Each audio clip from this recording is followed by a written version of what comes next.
Ladies and gentlemen, welcome to the Reform Will Fix It local election tour, live from Milton Keynes in the county of Buckinghamshire. Please welcome Councillor and broadcaster Darren Grimes.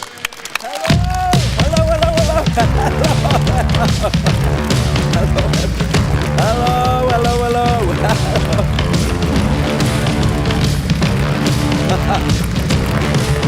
Hello, Milton Keynes. How are you doing? Oh, when I say M, you say K. M. That's what I like. I've got you started, have I not? Now, my friends, we are, of course, continuing our Reform UK local election tour here in Milton Keynes. Now, I've been everywhere in this tour. We are going everywhere as a party. But most of these tours, I've started off, my friends, with a little stiffener. Who laughed? With a little stiffener in the local Wetherspoons. Now, I haven't done that this time. And why is that? It's because you've got Bletchley Park just next door. Now, of course, Bletchley Park, a great source of pride, is it not? Yes. Bletchley Park, I went to, and it wasn't to crack the Enigma code of the Nazi war machine, but I went in with an aspiration. I thought, I'm going to do it. I'm going to solve it for the first time. I went in there and I said, typed it in, what does Keir Starmer stand for? It said, listen mate, we cannot help you there. You're on to a hiding or nothing. But it's a beautiful part of the world, and I'm so grateful to be here. And we're joined tonight, my friends, not just by our brilliant candidates, not just by our brilliant party members, but also by members of the public who've come out to hear what it is that Reform UK has to offer areas like this. Now, one of our Reform UK candidates, and our candidates are what make and break our future trajectory as a party. Without our candidates, you don't get to put a cross next to Reform UK at the ballot and break up the established party consensus. Well, I'm joined by one of our candidates right now who actually is standing in Bletchley, believe it or not. Now, why are you standing? What's made you stand? Hi Darren, well for me this city is very, very important, and throughout my whole life all I've known is managed decline. For someone like me that's patriotic, I believe in politics, I've loved politics, I've studied it growing up. All we've seen is us failing on every metric, so for this party to appear, for it to pop up, has finally given me a bit of hope, and that's exciting, and I'm privileged to be here today and take that next step and hopefully win some seats for us in Milton Keynes. I like it, we like it. Thank you for standing, thank you so much. Now, I can see a Reform UK shirt. Yes, ma'am. I can see one right here. Are you a member, sir? I am a member, yeah. Well, thank you very much. Second year member. Second year member. Your membership is what enables us to put on events like this, to actually stand candidates and be able to support them. And it's really important. Would you agree with that? Yes, I do, yeah. Yeah. I mean, since the age of 18, I voted Conservative, right? And since the... we all make mistakes. Yes, yeah. Well, you know,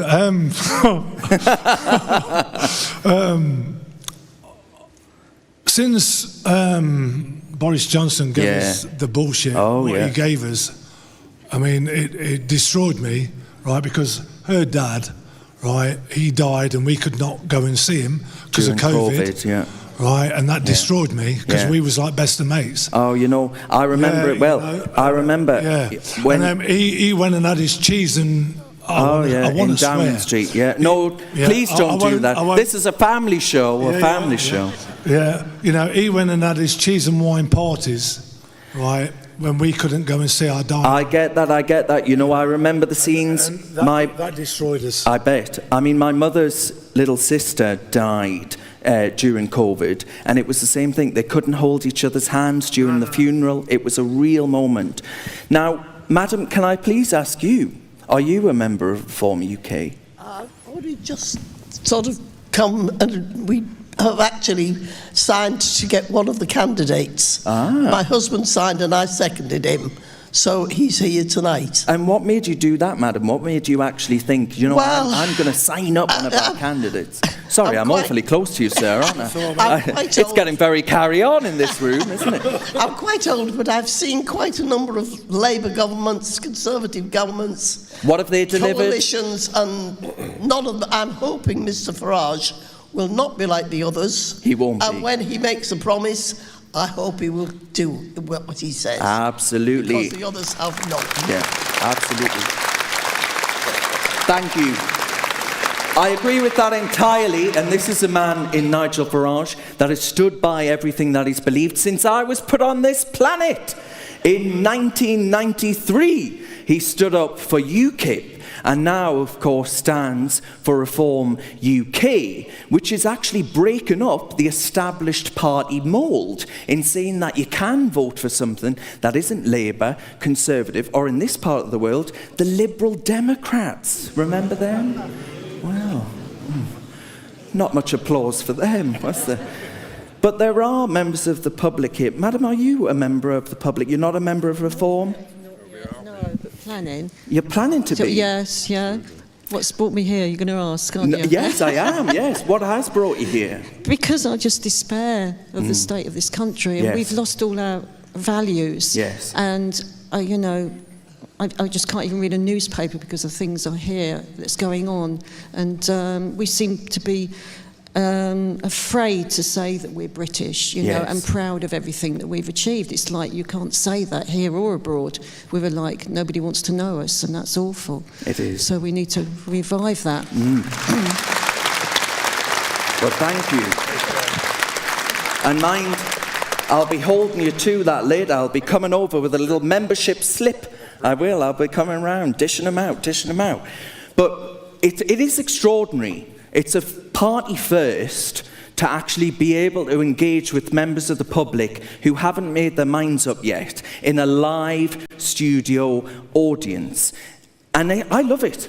I love it. I love the unpredictability. I love the fact that it is democracy in action. And I love the fact that the other parties would never be able to do this. How many of you in the room believe that the Labour Party could do this? Any? I've just spotted a tumbleweed across the front.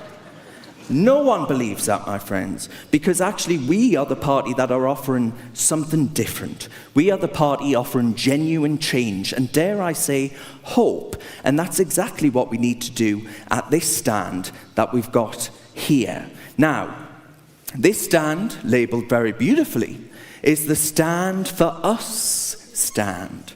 And we do need candidates to put themselves forward to actually enable people to make that democratic choice on their ballot paper. Why is it so important to you that we get the candidates coming through who may well be in this room tonight? And I'm sure there are, because we have a few gaps. We need real people from real backgrounds, all sorts of backgrounds, to help us, Reform UK, hold local government to account. So please, don't delay. Come up afterwards, come and speak to us. Thank you. No, I appreciate that. The Lib Dems, some of the seats, the Lib Dems, you know, are quite potent here. I mean, Ed Davey, he's walking around on water slides, he's doing all kinds of tricks. Do you think actually the people of MK might be thinking, well, I wish he would go away, never mind MK? I personally wish he would go away and stop all these silly stunts and actually put a little bit more effort into policies, but I don't hold out any hope. No. So please come and talk to us. Reform have plenty of great policies, new ones every month almost. So if there's any Lib Dems out there, please come and talk to us, and we'll happily talk to you and debate with you. Absolutely. That's the difference between us. We are willing to actually have that debate. And, you know, I was elected for the first time last year, and yeah, it's a bit scary at first, but my friends, giving back to your community, well, that means one hell of a lot, I tell you that. But we've also got merchandise. at this event tonight, and that merchandise allows us to actually go out of the country and, well, one, promote ourselves as this. You are doing magnificently, I must say. Would you like to buy one? Well, I actually would. You. Yes, I would. I've got a card machine here, so well, you can pay brilliant. straight I away. will. I'll put my money where my mouth is. Now, all of this merchandise, and the Reform football shirts, by the way, have been wildly popular. But all of it's really important because it enables us to actually build up a war chest to go into the next election, sir. Indeed, and we have to break the uni-party situation we've been in over the last few years. We had 14 years of Conservative failure and now 18 months of Labour failure, so we have to move forward and change. I couldn't agree with you more. Now, sir, this stand, the merchandise stand, is behind this one, is it not? It is. Yeah? Will you be on it? No, I won't be. Well, you're going to have to be now. You're going to have to be now. I'm putting pressure on you. Can be done. Thank you very much. Thank you. Now, all of that, of course, as I say, it builds that war chest. It allows people to put themselves forward as candidates and be able to build up the actual literature that's needed to put through people's doors, to knock on doors, to actually build up that action that's needed to win those crucial elections. And while we're going to be speaking tonight to a woman called Chrissy, who is actually putting herself forward in Milton Keynes. And she's about 5 miles away from here, not too far away at all. And she's seen a real change in MK. How many of you, please put your hand up, have you seen a change in Milton Keynes, in the general area? Yeah? How many of you have seen a negative change in Milton Keynes? Overwhelming number. And she wants to talk about that tonight, so it'll be interesting to see whether or not you agree with what she's got to say. That's a beautiful Reform colour, by the way. Did you do that deliberately? Oh, well, I'll be coming back to you. Now, we're also joined by the great Matt Goodwin, who'll be coming out to discuss his new book and how actually it's relevant to local politics and why that influences the national. So, my friends, without further ado, we'll get out the woman that is standing in Willan and Campbell Park in May of this year. May the 7th are those crucial elections. And the ward, it's hosting the international water sports, including skiing. Yeah, well, I didn't know that. You learn something new every day, do you not? And then, of course, Matt Goodwin. He also joins us, Professor Matt Goodwin, who most recently stood in the Gorton and Denton by-election, and that, I think, has proved really quite instructive on the future of British politics. Can I get a round of applause to introduce them on?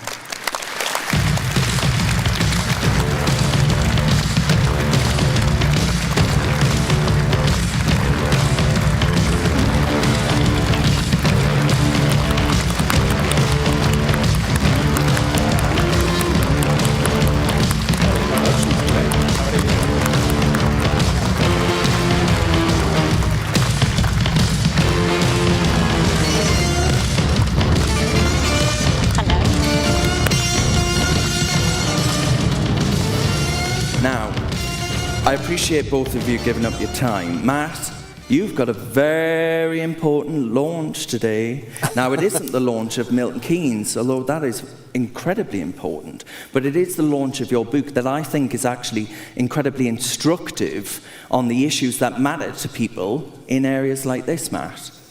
Well, firstly, it's absolutely wonderful to be in Milton Keynes with people who want to make a difference and save their country. So it's great to be among all of you today. It takes a lot of courage. I know you could have been with your families tonight, your friends, you could have been doing anything, but you've decided to put your head above the parapet and get involved. So I salute you this evening. Thank you for giving up your time to be with us tonight. I do have a book. It's dropping today, actually. It's called Suicide of a Nation. It's a nice, light tone. But it's about, I think, what has brought us into this room, which is a sense among millions of people that we are losing our country. I think that is what this is about. It is not really about policy. We're losing something very special. And we need to change course. And we need to do all the things Reform are saying that we need to do in order to save it. So, Matt, what would your message be to, by the way, this is a majority room of people who aren't members of the party, who aren't candidates. What is your message to the people in the room who may well be thinking, do I dare put myself forward for the same kind of torture that you were subjected to?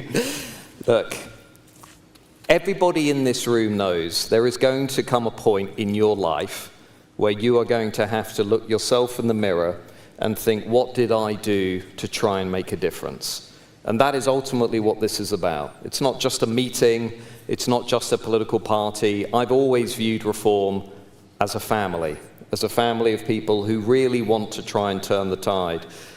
And for me, standing at an election, a by-election, it was very, very difficult. I came under attack from all sides, but none of that compared to my knowledge that behind me were tens of millions of people who were quietly cheering us on and who were quietly saying, actually, we want to save our country too. So I'm aware there are lots of people in this room. You might not be a Reform Party member. You might not have stood at a local election before, but this is your opportunity right here, right now, to say, I'm going to make a difference. I'm going to stand, put my head above the parapet, and see if we can turn this country around. And if you do that, I thank you from the bottom of my heart, and I salute you for the courage that you're showing to everybody else. Very well said. Round of applause, I think, yeah. Now, Chrissy, when it comes to Willen and Campbell Park, you decided this isn't the first time you've put the head above the parapet, is it? No. You're doing it again for a second time. I certainly Now, am. there are people in this room, I've no doubt, that would be thinking, oh, I can't think of anything I'd rather do less. But why is it so important to you that you've put yourself forward not once, but twice? I think I just didn't get the chance to establish myself the first time because it was a by-election. But you did manage to buck the trend, did you not? I did. Actually, with 2 weeks of campaigning, I came third in the Bradwell by-election. Ahead of who? Yeah. Isn't that good? Thank you. Ahead of who? Ahead of the Green Party. Oh! And very importantly, ahead of the Conservative Party. Oh! Yeah. And therefore, I want to do this again because I want to win. Yeah. That's what I'm here for. Yeah?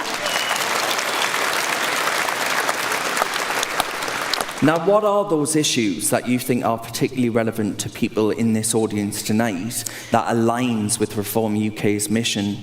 I think there are a lot of things happening that are all over the country and relative to Milton Keynes. Things like not being able to get a hospital appointment, not being able to see your doctor. There's no parking, there's potholes everywhere. There are large groups of children running around in the centre of Milton Keynes causing havoc. Where are the police? Why are we not being looked after? And what's happened over the past few years that if you need to call the council, you can't get through. They've put a system in that they are untouchable.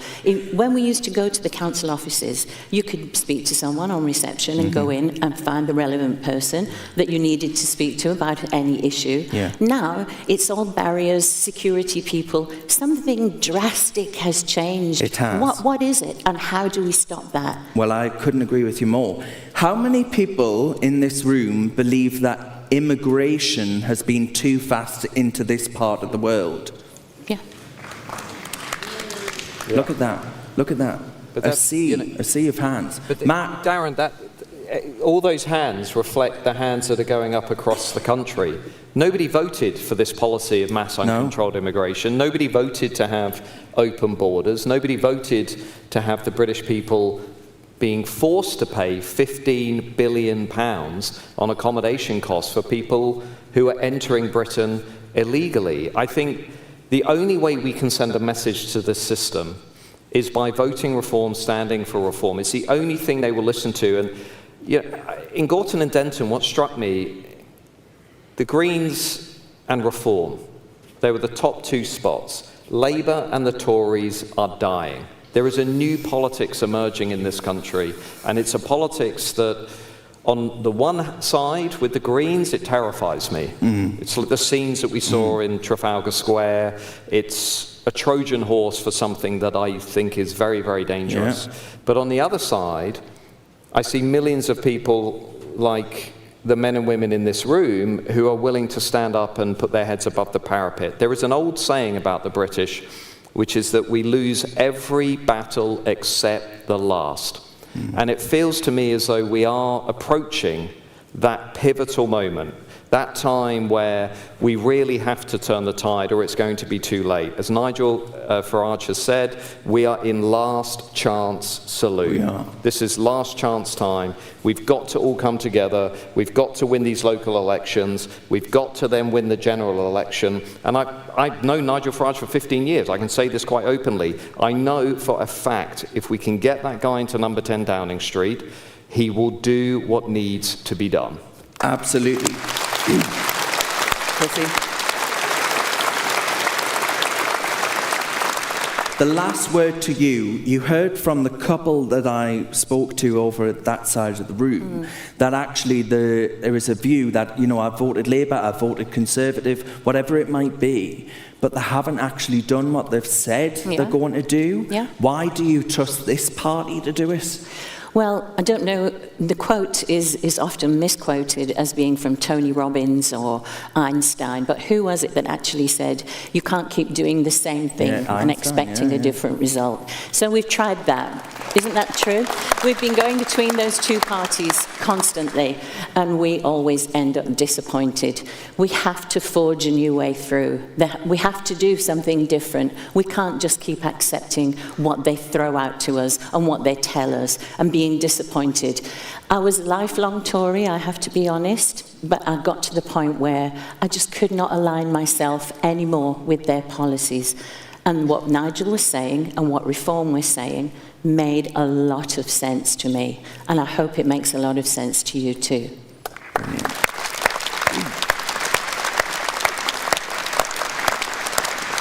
Thank you very much, Chrissy, and thank you very much, Matt, as well. And of course, Matt's book, as I say, it's for sale. And I'm going to get a copy. Matt, I want a copy. I'll give you the cash later, Darren. I'll give you the money later. Yeah. All right, my friends. Now, Milton Keynes, some people say nothing exciting happens in Milton Keynes. I totally disagree. One, there's this. This is exciting. Is it not, madam? Yeah, see. And there is also the fact that we have live wild stock, actually, loose in Milton Keynes. And there is a bull, my friends. There is a bull that we have unleashed on the people of Milton Keynes tonight. So I think that means it's time to bring on our party chairman, Dr. David Bull.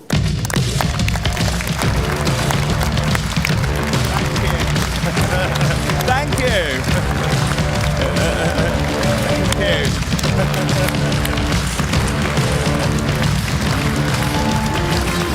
Good evening, Darren. Good evening, ladies and gentlemen. Come on, you can do better than that. Good evening, ladies and gentlemen. Thank you. Darren, good evening. Good evening, David. Now, how many of these we've done so far, right? It all becomes, we feel like we've been the length and breadth of this country. We are the only party willing to do it. But David, why is it so important that we invite people who aren't candidates, who aren't party members, who aren't party supporters, to come here and hear what it is that Reform UK has to say? So I kind of agree with you. We're in the last chance saloon to save this great country. I have been around the length and breadth of this country, and former Labour voters, former Tory voters have come up to me and they have cried, saying, we need something different. We need to change this country. We need to believe in ourselves. We need to make the United Kingdom great again. And I think you would agree with that, wouldn't you?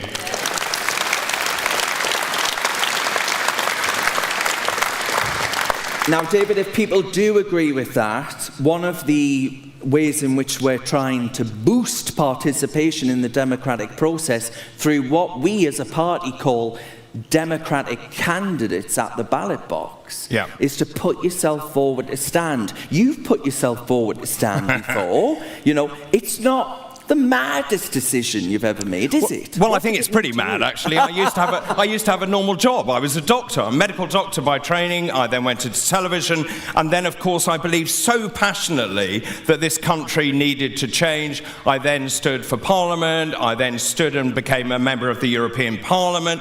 We campaigned for Brexit. And the thing that upsets me the most is this current Labour government who doesn't listen to what the people tell them every single day. And that has to change. The government is there to serve the British people. Yeah.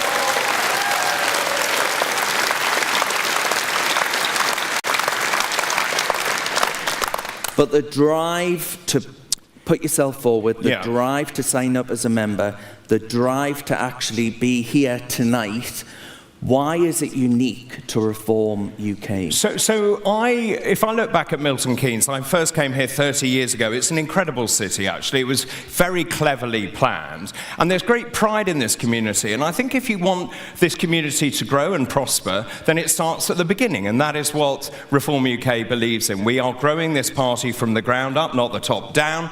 And so if you are there thinking, I actually want to see change. I believe that this country can be better. Our council can be better. We talked about potholes, for example. We talked about the lack of infrastructure, the bins not being collected. That is the job of a local councillor. And I would say to all of you, if that sounds like something that interests you, and if you believe you can put back into your community, please stand for us as a councillor here in Milton Keynes. Honestly, it's so rewarding, and we have many councillors who will prove that to be correct. Absolutely. Lowest council tax, David. Durham's got the lowest council tax. Well done you, well done you. Darren, thank you so much for hosting tonight. Ladies and gentlemen, Darren Grimes. Thank you.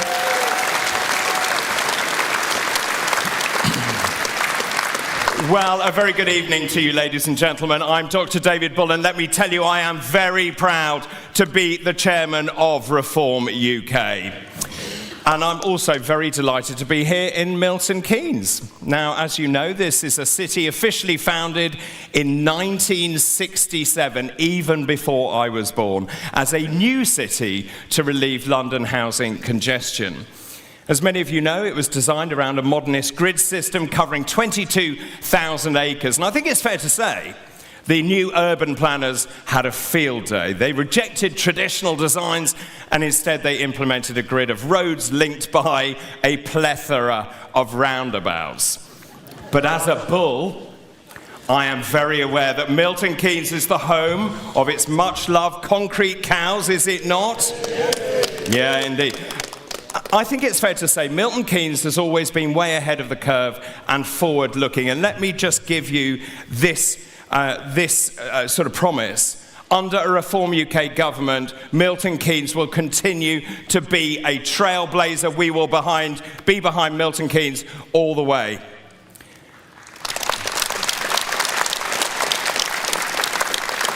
Milton Keynes is actually a really fascinating political arena for lots of reasons. The results of the elections here consistently match the overall national result. In short, Milton Keynes is a barometer for the national mood. Now, at the last election, Labour was given a resounding majority. But today, as chairman, I can announce we have decimated that majority. I'm delighted to report we are now on course to boot Labour out of all 3 parliamentary seats in Milton Keynes.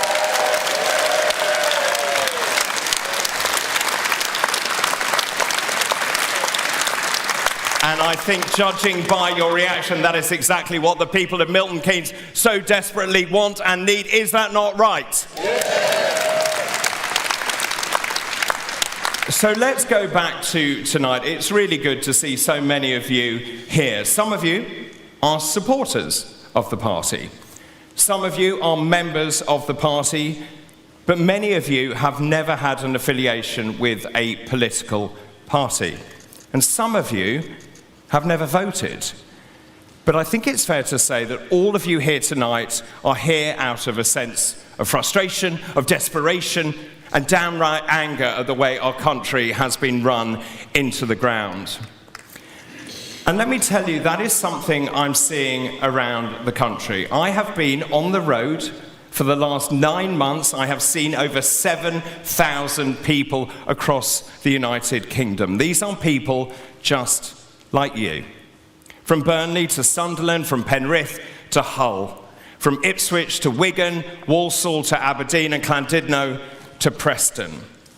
And here in Milton Keynes, I think the message could not be clearer. This current government is the worst government any of us have ever seen in our lifetimes.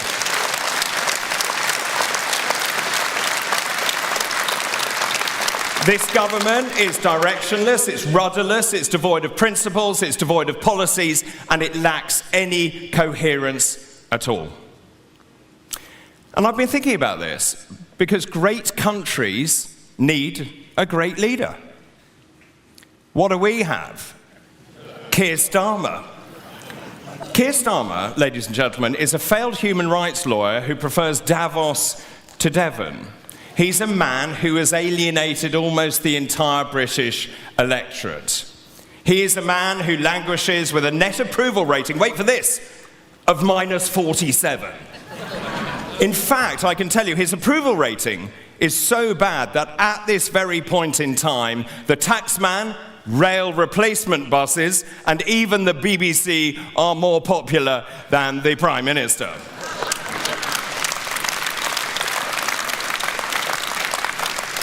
Around the country, and it really honestly doesn't matter where I go in this country, people are angry. They're furious. They have lost all hope. They see no future for themselves, for their children, for their grandchildren. And that is why Reform UK is very clear. We will always stand up for family, for community, and for country, and I think that is the right thing to do as we move forward into the future.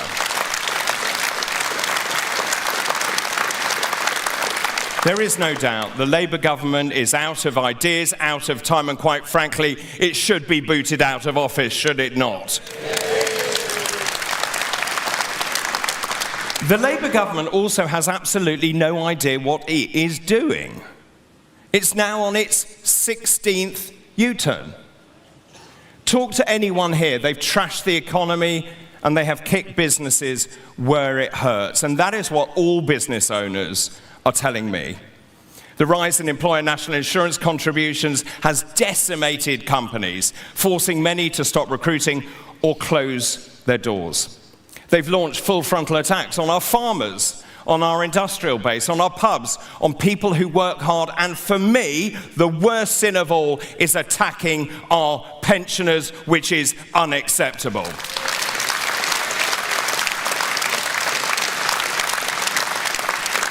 They have also, and let's be clear about this, presided over rocketing energy costs, worshipping on the altar of net zero. And in a very, very unstable world, they're giving away sovereign British territory, running down our armed forces and cozying up to China. It is embarrassing, it is unacceptable, and it is utter madness. And unforgivably, as Zia will touch on later, they have allowed the illegal invasion of our country to continue unabated. 41,000 people came here illegally last year. That is the second highest number of crossings ever recorded. Let me be very clear. Only a Reform UK government will stop this country being invaded once and for all.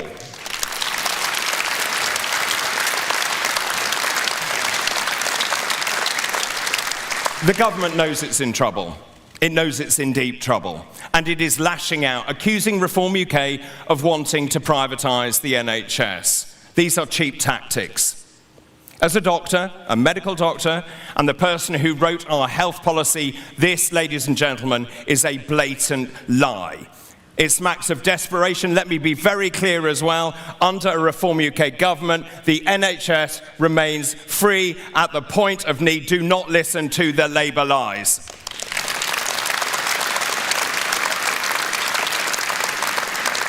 But here's the problem. Labour aren't the only liars in town. The Tories betrayed your trust. People I've spoken to around the country know it was the Tories that actually broke Britain. Let's remind ourselves, the Tories presided over record tax hikes, a cost of living crisis, austerity, and public service erosion. The Tories also managed to bankrupt the country. They missed house building targets, and as a former MEP, they betrayed Brexit. The Tories also destroyed the NHS, and unforgivably, they turned the country into a police state in the COVID pandemic. They consigned elderly people to die alone, frightened, and without family, and that, ladies and gentlemen, I think is totally unacceptable.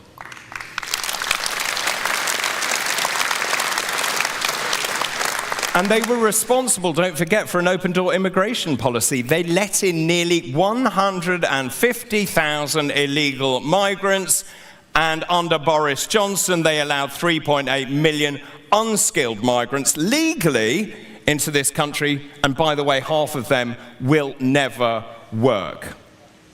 Having toured this country, it is clear people around the country will never forgive the Tories for what they did. So given the two main parties have abjectly failed this country, some people are turning to Ed Davey. Well, quite. And the Lib Dems in desperation. Now, ladies and gentlemen, that is what I call desperate, and I don't think I need to say any more about the Lib Dems, which then means it only leaves Zach Polanski. Do not let him hypnotise you into voting Green.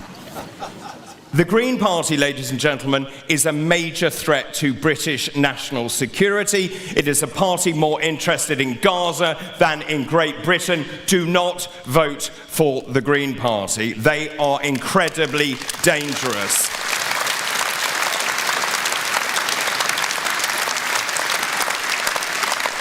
So as a true patriot, that now brings me to where we are now. I honestly, passionately believe that Reform UK is the last chance for this country. As chairman, I'm so proud to say this. We're the fastest growing political party in this country. We are now the largest political party in this country.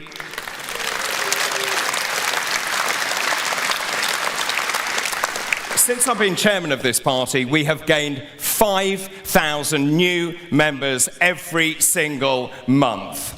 We also won a seismic victory against the government, and if you remember, they tried to cancel elections for 4.5 million people in this country.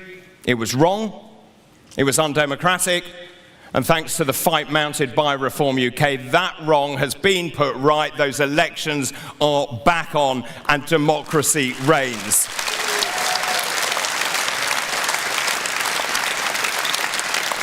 We now have 8 members of parliament, and we are not stopping there. We have also led the last 250 opinion polls, and the latest polls now have us on course to win a thumping parliamentary majority.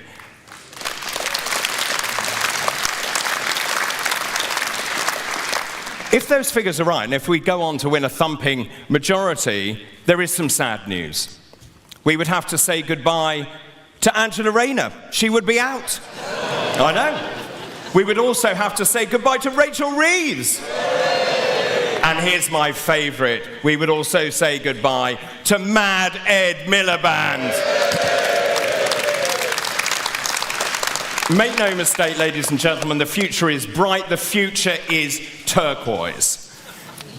But this can really only happen with your help. This is your chance to be part of our movement and change British political history. Everyone here tonight can make the difference. We need you to support us, to become members, and most importantly, to put your names forward to stand for us at these elections, which are in just 7 weeks' time. Just look are the difference people just like you have made so far. So in Staffordshire, Reform UK has saved 63 county farms from being sold. In Derbyshire, Reform UK has cleared the pothole backlog we inherited. We had 17,000 potholes, down to 0 in the first 10 months of our administration. And in West Northamptonshire, Reform served notice on all 3 asylum hotels in the area, and we, Reform UK, are determined to shut all asylum hotels permanently.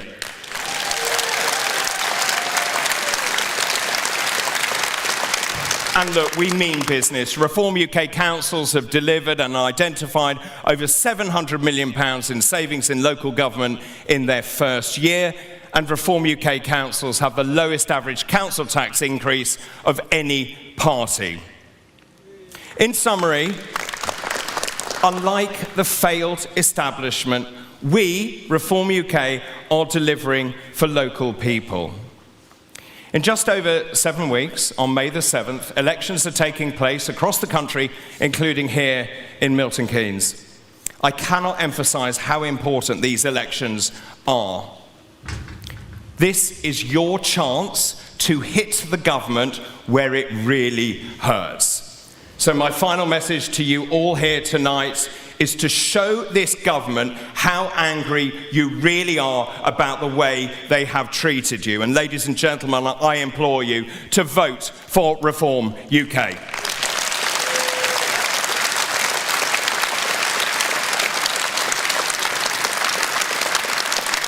Well, our next speaker tonight is a man who burst onto the political scene in the run-up to the last general election. He was my predecessor as chairman of Reform UK, and he played a pivotal role in the party's huge success at last year's local elections. He is now Reform UK's shadow Home Secretary, and there is no doubt in my mind that he would sort out the immigration crisis swiftly and firmly. Now, before we meet him, let's see him in action. We have all the momentum in British politics, and we are just getting started. Working people in Britain feel betrayed. They see the nation and the culture that we love being robbed from underneath them. 1 in every 25 people in Britain today arrived in the last 5 years. Britain has been overwhelmed by immigration, both legal and illegal. We will secure our borders. We will deport people who are in this country illegally. We will keep British people safe. Nigel Farage, as our Prime Minister, will make Britain poised, proud, prosperous and powerful. And we will leave a Britain for our children of which we can be proud. Thank you very much, Reform UK.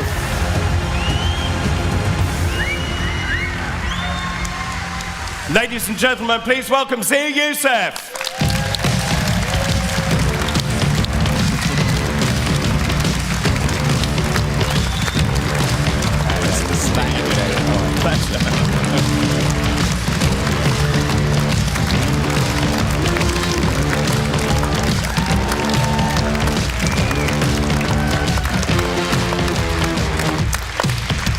Hello, Reform UK! Are you having a good night? Yes! Good. Now I want you to cast your minds back to 3rd of June 2024. It was a warm summer morning and Nigel Farage tweeted that he was about to make an emergency announcement. Even had that siren emoji. In front of a stunned media, he announced his candidacy to be the Member of Parliament for Clacton-on-Sea. And he announced that he would return to lead Reform UK. Back then, the bookies gave him a 30% chance of becoming the MP for Clacton. Fast forward to today. Just look around you. Look what we've achieved together. Reform has hundreds of thousands of members. We've created almost 500 branches across the country. We've made history, sweeping the board in the local elections last May, and now have almost 1,000 Reform councillors. We've led 250 national polls in a row. And ladies and gentlemen, Nigel Farage is the bookmakers' favourite to be the next Prime Minister of the United Kingdom.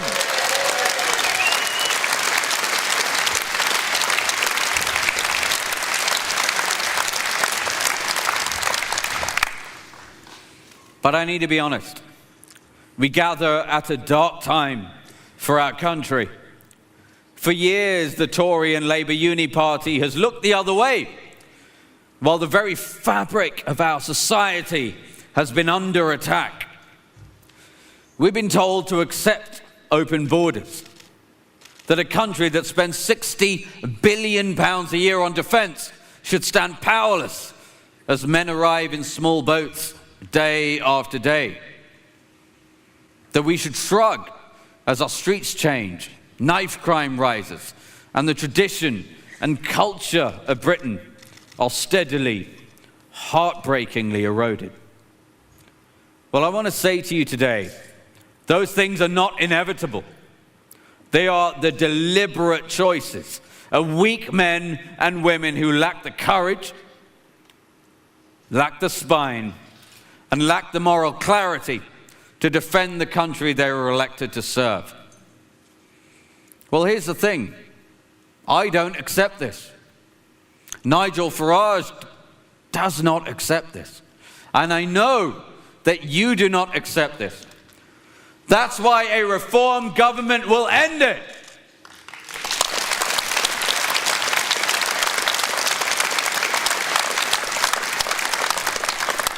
You know, the system in this country is so broken, so morally bankrupt, that committing serious violent crimes improves a foreign national's likelihood of being granted asylum in this country. Now, I want to repeat that because it beggars belief. Committing brutal crimes against British people makes it easier for migrants to stay in Britain. Look, there are countless examples. A Zimbabwean paedophile jailed for horrific child sex offences was allowed to stay because judges cited Article 3 of the ECHR. They argued that he would face hostility in his home country as an openly gay man. An Albanian drug lord jailed for running an illicit drugs factory avoided deportation after judges ruled under Article 8 of the ECHR that kicking him out would deprive his daughter of a male role model. Now, I want you to think about the moral sickness of that decision. A convicted, organized drug kingpin held up as an essential, protected role model by British judges.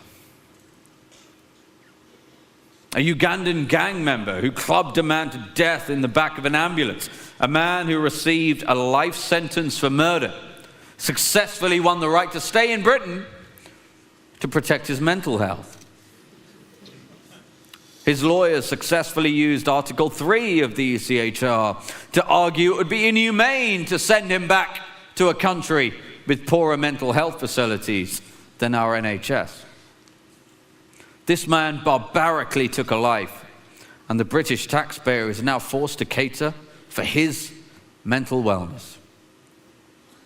How many more people must die at the hands of those who should never have been in our country in the first place?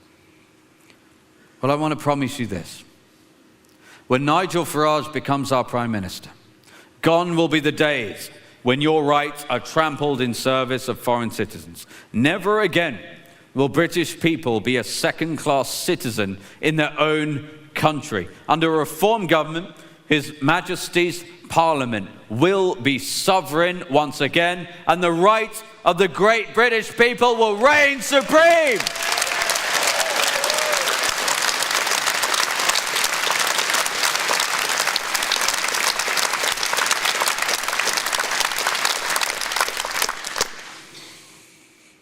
And a Reform government led by Nigel will also confront the truth that our country is being invaded. And I know many in the establishment gasp at that word. They'll clutch their pearls in their television studios. But the dictionary definition of invasion is an incursion by a large number of people in an unwanted way.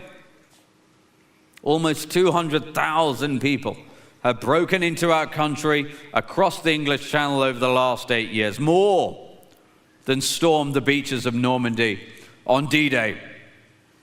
Make no mistake, as Home Secretary, I will end and reverse this invasion.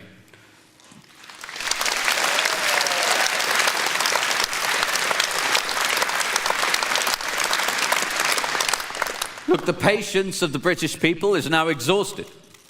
We're unwilling to accept that Britain's borders should just remain open and undefended, unwilling to accept that Britain must surrender its sovereignty to foreign courts. This is a national emergency. It is time to put the British people first.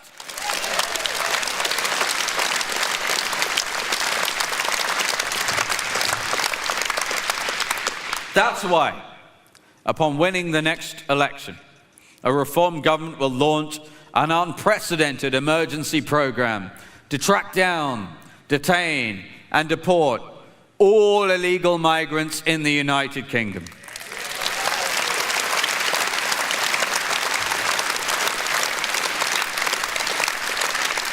I have no hesitation in telling you that Operation Restoring Justice will be the most transformative policy of our lifetimes. Now, shrill voices in the media have already called our plan draconian. Our response? Britain is being invaded. Tens of thousands of military-aged men continue to arrive on our beaches illegally. Our plan is the only appropriate response to a national security emergency.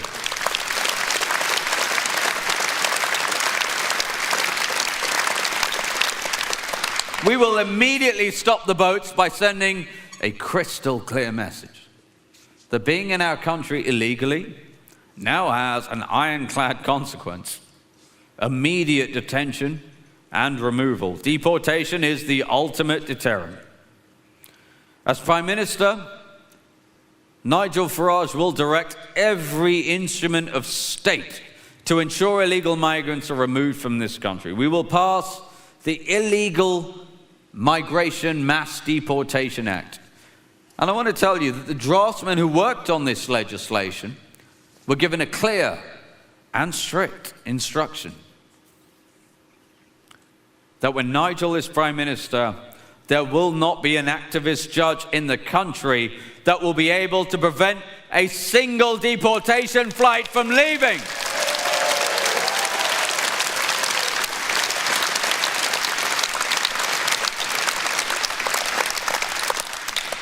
We will create a legal obligation for the Home Secretary to deport all those in this country illegally and disapply all international treaties that are used to keep illegal migrants in this country.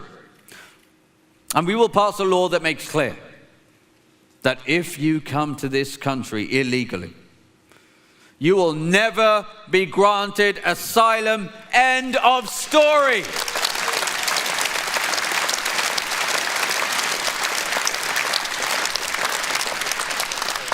We will create a new agency, UK Deportation Command. We'll have just one mission: to relentlessly track down, detain, and deport all those in this country illegally. We will embark on the most audacious charter flight operation since World War II, ramping deportation flights to 5 flights every single day. And to guarantee success, His Majesty's Royal Air Force will keep a Voyager aircraft on standby as a hot spare. So even if a plane has mechanical issues, flights will not be stopped. Deportations will not be delayed.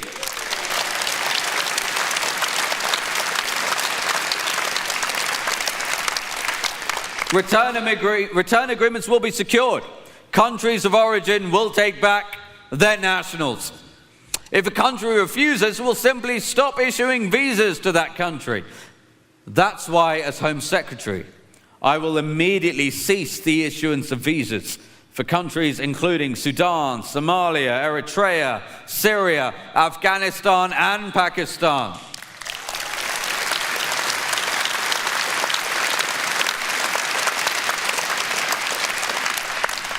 Look, this is about the very soul of our nation. For centuries, Britain has proudly been a high-trust culture. British people looked out for their neighbours. They respected the law, not out of fear, but out of a shared sense of civic duty. But as untold numbers of people from low-trust cultures with entirely different values have been imported into our country, that precious, fragile trust is breaking down. Look at the indignities we now face. Northamptonshire Police recently had to give a presentation, and I'm not making this up. They had to give a presentation to illegal migrants who were, by the way, sitting comfortably in a taxpayer-funded hotel. And they had to explain to grown men that women have equal rights to men in Britain. The presentation implored the illegal migrants to only walk on the pavement and warned them that, yes, human rights exist in this country. They had to inform them that committing crimes may affect their asylum applications. May affect their asylum application. The fact that this is deemed necessary is a national outrage. It tragically encapsulates the stupidity of allowing people into this country whose core values are fundamentally, and yes, sometimes violently, at odds with ours. Reform values the traditions that built this nation and will never apologize for our history. We'll defend our culture, because a nation without a culture isn't a nation at all. It's just an economic zone, a shopping mall with a flag waiting to be exploited. That's why we will protect the Christian heritage of Britain. We will end the incendiary practice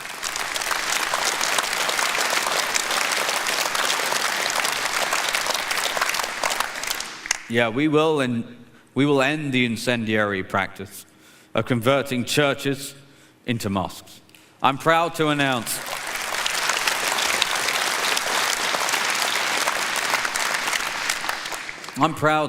that a Reform government will immediately grant listed status to all churches and create a new statutory use category for Christian places of worship to ensure that these historic pillars of our communities can never be converted into places of worship for any other faith.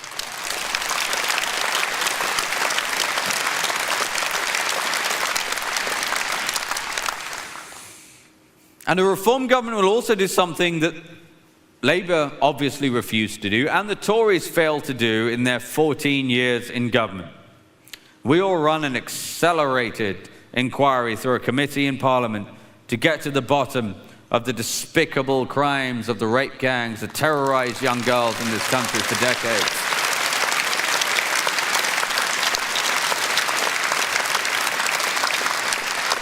Ladies and gentlemen, we will leave no stone unturned to ensure justice for the victims and their families. We will ensure that the demonic perpetrators and the officials who enabled them by turning a blind eye are brought to justice and are made to pay a heavy price for their crimes.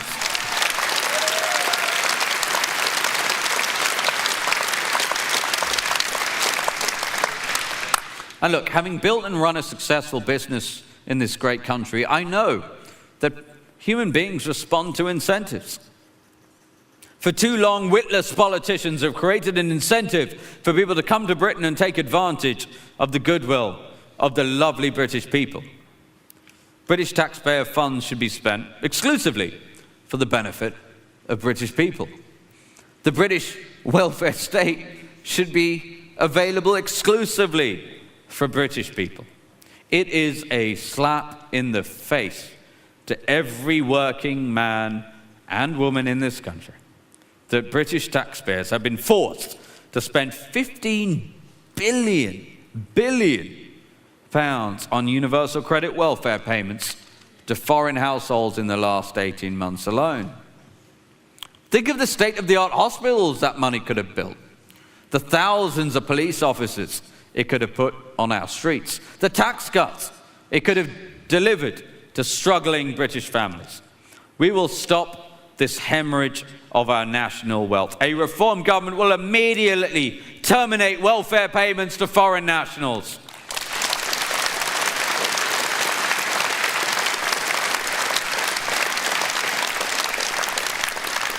Now, you may have noticed that as the prospect of a reform government gets more real, as poll after poll shows a commanding reform lead, the attacks from the establishment grow ever louder.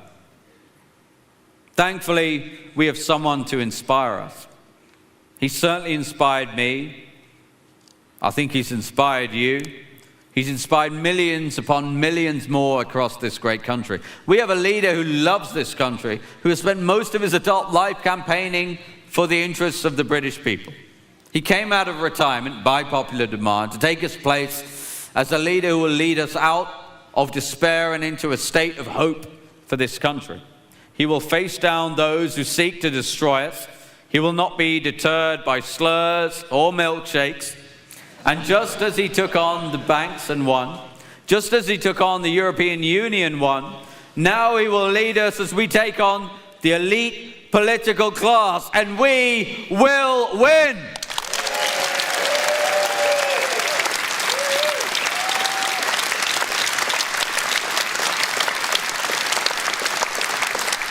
I want to underscore this. I want to make sure I'm clear about this, because I've seen how hard he works for us. He leads us on this journey at immense personal cost. He carries a heavy burden on his shoulders for us, and he does so with the grace and good humor as only Nigel can. And I want to take a moment to say thank you for that. Thank you, Nigel. Thank you for giving us hope, and thank you for giving us something to believe in again.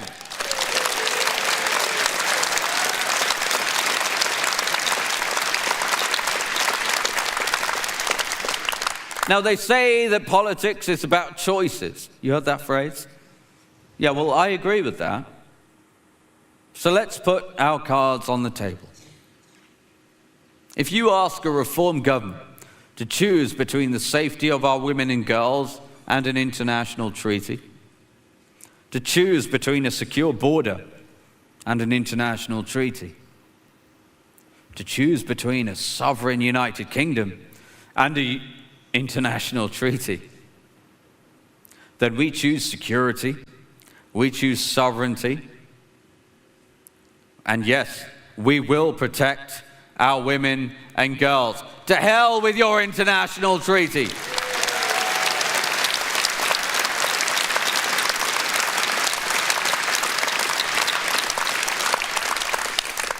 And I want to close by saying thank you to all of you.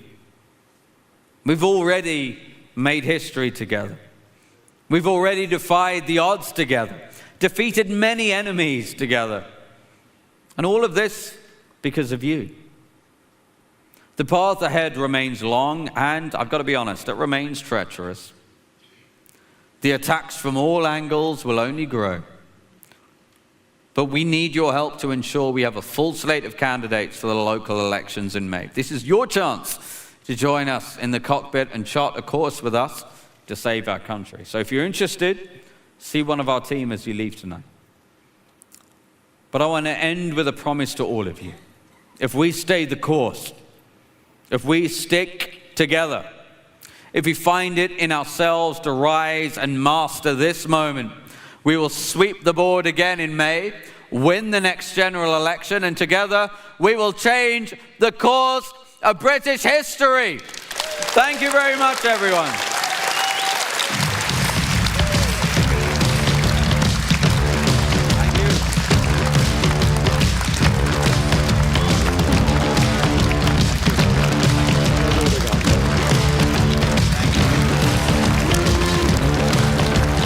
Well, thank you very much indeed, Zia. Well, ladies and gentlemen, that brings us nicely to our final speaker. Who could that possibly be?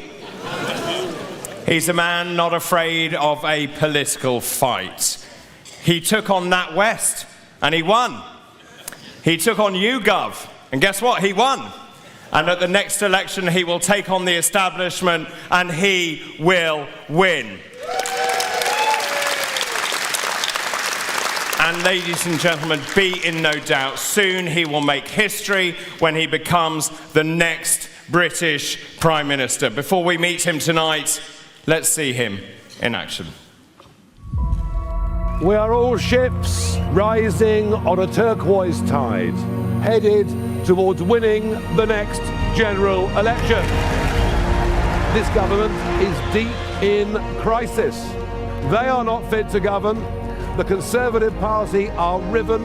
There is a new, strong, unified party, the party that stands up for decent working people, and we are the party on the rise.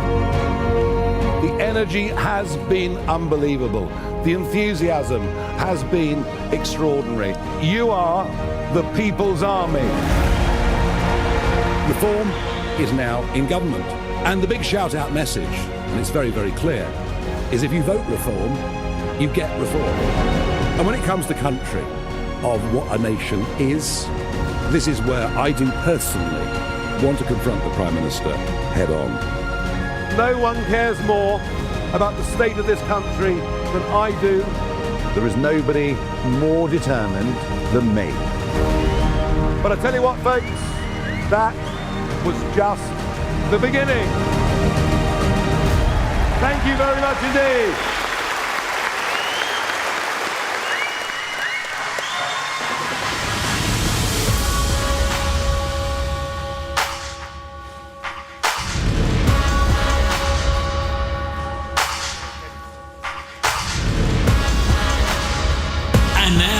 Please welcome the leader of Reform UK, Nigel Farage, MP.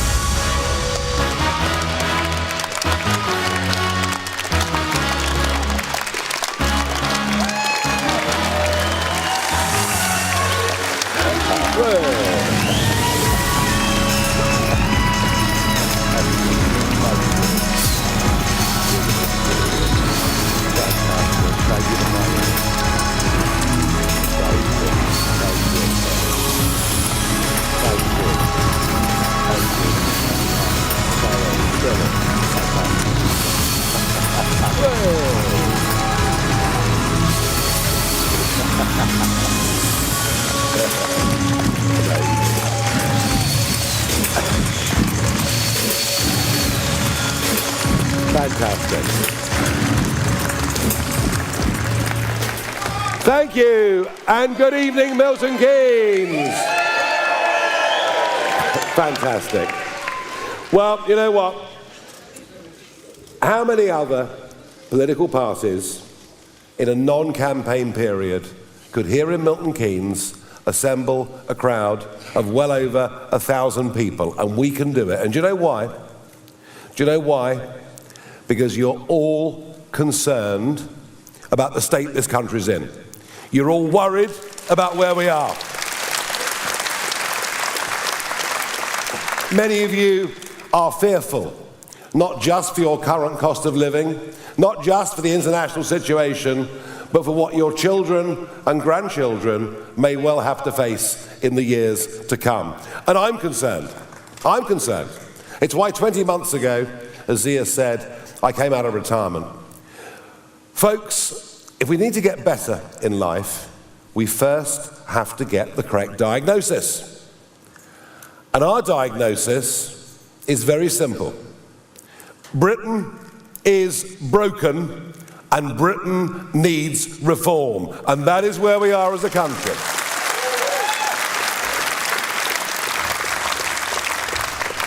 Now, Keir Starmer will tell us Britain's not broken. Kemi Badenoch will tell us Britain's not broken. But the truth is, these two parties have broken our country. We are broken in terms of an exploding population. We are broken in terms of the mass deterioration of law and order. We are utterly broken when it comes to the defence of the realm. Can you imagine it? The nation of Nelson. And 17 days ago, an RAF base in Cyprus came under direct attack from Iranian missiles.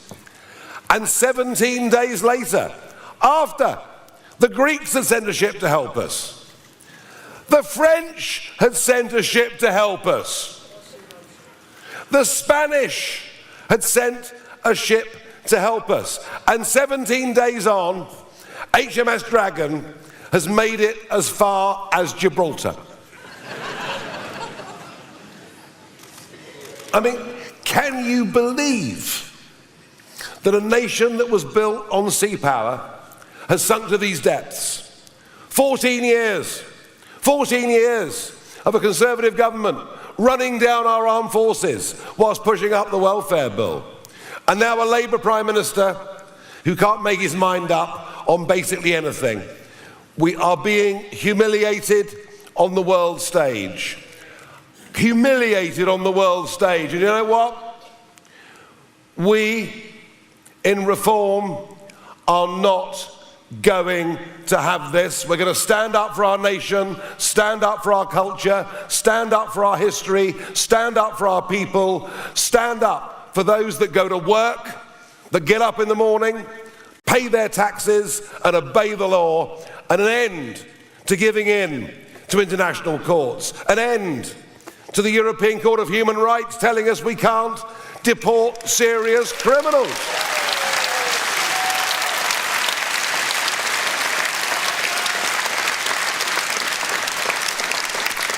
And we also have to face the hard facts that whilst there are many, many people who've come to Britain from overseas, who've integrated, who've become part of the communities, whose kids play with our kids, we've allowed groups of people, large groups of people now to populate many parts of our inner cities where, far from integrating with British culture, they in many cases don't learn the language, and they want to impose their way of life on us. And we say, never, ever, ever, we will stand up for our language, we will stand up for our culture, we will not bow down to threats from any overseas organisation or anyone that doesn't recognise the greatness, freedom and independence of our country. And that is vital.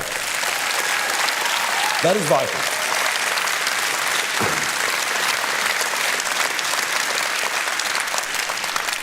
It's a period of complete political failure. Economically, we're going down the drain. Our young, brilliant people are leaving the country. As hundreds of thousands leave, talented people, taxpayers, entrepreneurs, business types, and frankly, they're being replaced by goat herders from Afghanistan. Now, that comment will get me in trouble, but that's okay. I've spent my whole life being in trouble, daring to challenge the status quo. But I mean, think about it. The last 3 million people that came in under Boris Johnson's Conservative government, remember that? A government that was voted in to deliver the promises of Brexit, opened up the door in a way that had never been seen before. 3 million came, and only 20% of them were on work permits. The rest, in many cases, we'll be paying for decades to come. This is not leadership. This is not patriotism. This is not belief in a country and its people. It is weakness, surrender, bowing down to political correctness, bowing down to a social media mob. We have been led by gutless men and women, unprepared to stand up and fight for the right values. And I tell you what, you can leave tonight agreeing with us, you can leave tonight disagreeing with us, but don't doubt one thing. I and my colleagues have the courage to stand up and fight for what is right, and to hell with any criticism we may get.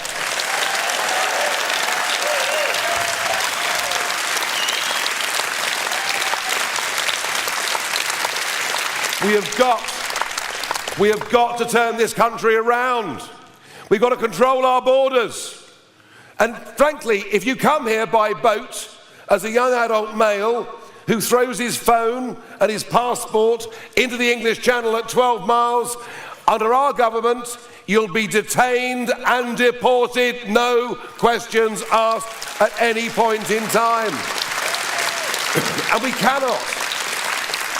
cannot go on with a population increase of 10 million over the last 20 years just through immigration. We have to be careful about the numbers we get in, and those that come into our country should be a benefit to us and not a burden to us. And that is fair and right and reasonable and decent. And we must stand up for decency and hard work. What is wrong with getting up in the morning and going to work? I have a number of people now that say to me, Nigel, I get up at 5 o'clock, I leave the house at 6, I come back 12 hours later, I'm paying more tax than I've ever paid in my life, and the people next door, oh, it's different for them.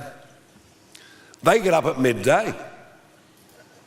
They smoke dope all afternoon. Then Deliveroo comes around in the evening.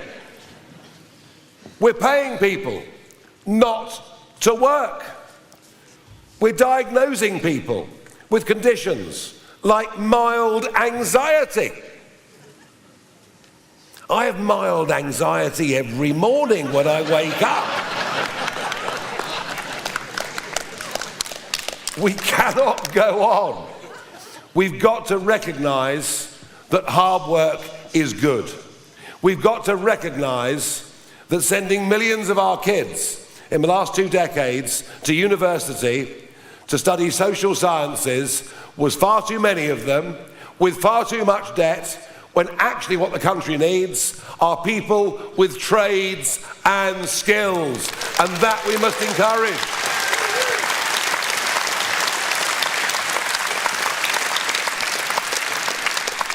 And we've got to end this net zero lunacy. Lunacy. Oh, I'm enjoying that. For years, Richard Tice and I were called lunatics. Well, maybe some truth in it, but lunatics for daring question the agenda. But for a country that produces less than 1% of global CO2 emissions, we now have the highest energy prices in the world. Our energy prices are minimum 4 times greater than that for America, double that of France. And what is happening is we're losing steel making, we're losing shipbuilding, we're losing cement making, we're losing chemicals. We are deindustrializing our country in the name of net zero. It is utter, arrant madness, started by the Conservatives, and we will end it. We will end it. Oh, and we'll... While we're at it, we'll end Ed Miliband too as a minister. Today, Robert Jenrick, who is now our Shadow Chancellor, announced that a reform government would remove the 5% VAT on domestic heating bills in line with our Brexit freedoms. He announced we will remove the tax on your bills that goes to subsidise the wind farms in the North Sea, where the blades are all made in China and the firms that own them are all foreign. If renewables are to work, that's fine, but they're not to work on the backs of you paying too much money on your bills, as you've been doing for the last 20 years.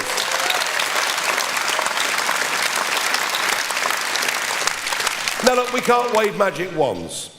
We can't pretend we're perfect. We can't pretend we have the answers to everything, and I never, ever would. But I can tell you that we believe looking after money is important. The country is going bankrupt. We've got to start working hard, producing goods. I can tell you we want to reindustrialise the country rather than import everything. And the most absolute lunacy that has come out of this war in Iran is we're now down to 2 days' gas supply in the country. And talk now, maybe in a month, of fuel rationing in Britain. Whilst we sit on a North Sea and onshore resources in Lincolnshire and Lancashire, where we could not just be self-sufficient in oil and gas, we could be an exporter of oil and gas, raising billions in revenue, creating tens of thousands of jobs, and I say, let's produce our own oil, our own gas in our own country. And you won't hear this. You won't hear this from anybody else. Which brings us neatly onto Milton Keynes. Now represented by 3 Labour MPs. One of whom used to work for YouGov, who those of you who follow the news will know that I've been at war with over the last few weeks. And your council, of course, is a Labour-run council. So how have they done? It's the old Eric Morecambe gag, isn't it? What do you think of it so far? Council tax up 4.99% every single year. Debts in this council of £377 million. Daily interest rate payments from this council of £38,000 a day. Think of that. Extraordinary, isn't it? So what can we do? Well, we run 10 councils by majority around the country. We're in minority control in 2. It is not easy running local government. Social care provisions, send needs for kids, all of these things are not easy. What I can tell you is that our increases in council tax in reform-led councils in our first year are lower than any other party, and I'll make you a promise, if we win Milton Keynes, we will not increase your council tax by 4.99% next year. But there's something here in Milton Keynes that is even more serious than whether it's 3% or 4.99%, and it's this. I've looked at the crime statistics for Milton Keynes. Folks, they're horrifying. They're absolutely horrifying. Crime in Milton Keynes increased by, and that's recorded crime, increased by 17% last year.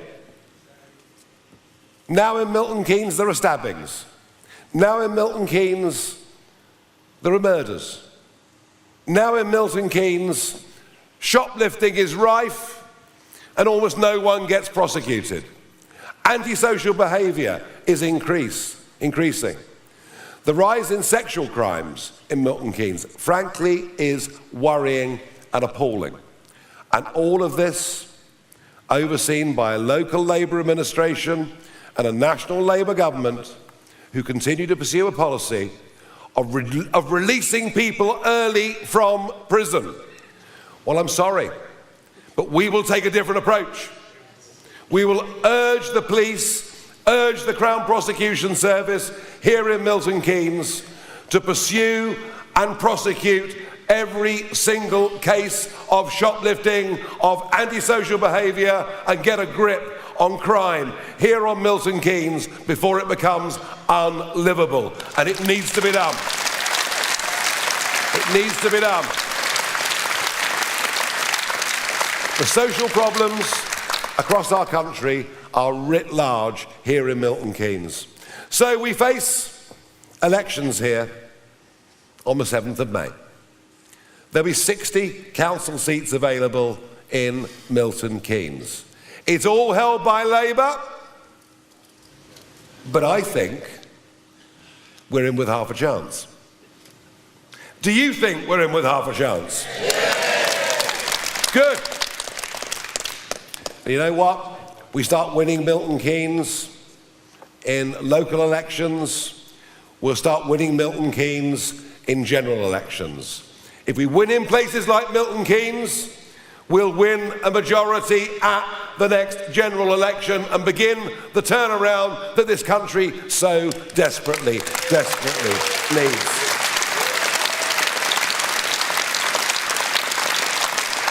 I know that the vast majority here of you have never been to a Reform meeting. Maybe you've come along because you're curious. But I want to say this to all of you. Those of you that came already with us, those of you that are thinking about us. We are trying our absolute damnedest. I'm giving this everything. I've made a massive sacrifice to come back into politics to do this, as have many of my colleagues. We are made up of men and women who have more experience of the real world, of business, of what actually goes on, than both of the other parties. We are doing this at cost because we believe in our nation. We respect those that went before us and sacrificed so much in 2 world wars and all that came afterwards. We are desperate to maintain our Judeo-Christian culture which underpins the entirety of our civilization.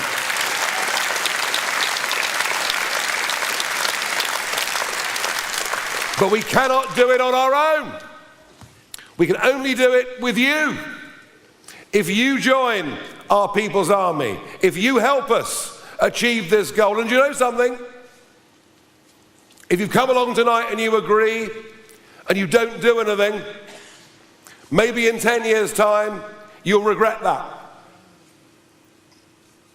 Because if we don't turn this around, in 10 years' time, I suspect we will have sunk to being a third world nation. That is how serious this is. And you all know it, don't you? You all know it. You all share those fears that I have and most decent people have. So my plea to you tonight is we need another 10 people to come and stand for us in these elections in Milton Keynes. As you leave this evening, there are tables where you can register your interest with us. I want you to stand with us. I want you to be part of this People's Army. I'd love others of you to join us, become members of us. This may be the last chance we have. This could be the last chance we have to turn this nation around. I am determined that we're going to do this. I'm a fighter. Nothing puts me off. I'm not frightened of the Prime Minister, mind you, no one is. I am determined to do this, and I ask you, will you help me achieve this and turn our country around? Thank you. Thank you. Now, can I ask some of the men and women who've already been picked as our candidates in this area to come and join me on stage? And these folks, some of them have been in politics before. One of them I know has got experience of 26 years as a councillor. But most of them have never been members of a political party in their lives. Most of them have never stood for election before.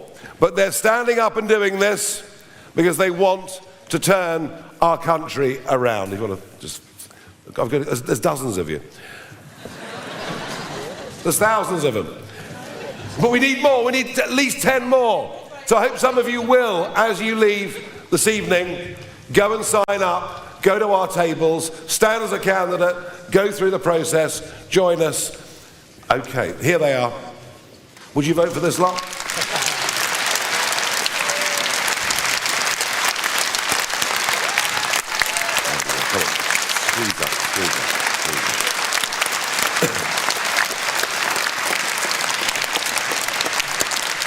How many more? Right, there's more. It's a whole regiment coming. This is local democracy in action. This is people standing up and saying they want to represent their wards, they want to represent their communities, they want to represent Milton Keynes and its surrounds. I'm happy to have you on board. I want to say a massive thank you to all of you for what you're doing. A huge thank you to this great crowd for coming along this evening. And why don't we end the evening with a bit of fun? Come on, let's end the evening with a bit of fun. Wait for this bit. It's really good, this bit.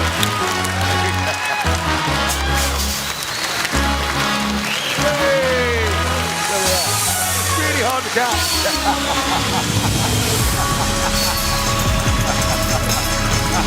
It doesn't get better than this.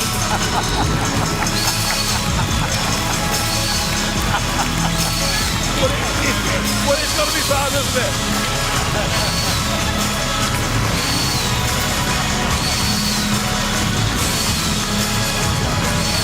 Well, I know, we're not bad now, but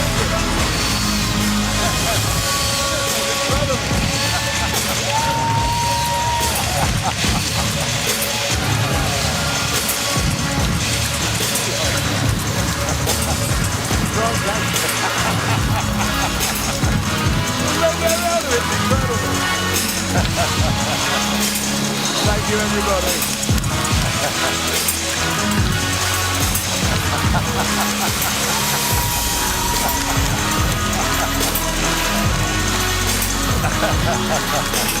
Very good. Thank you. Over the top.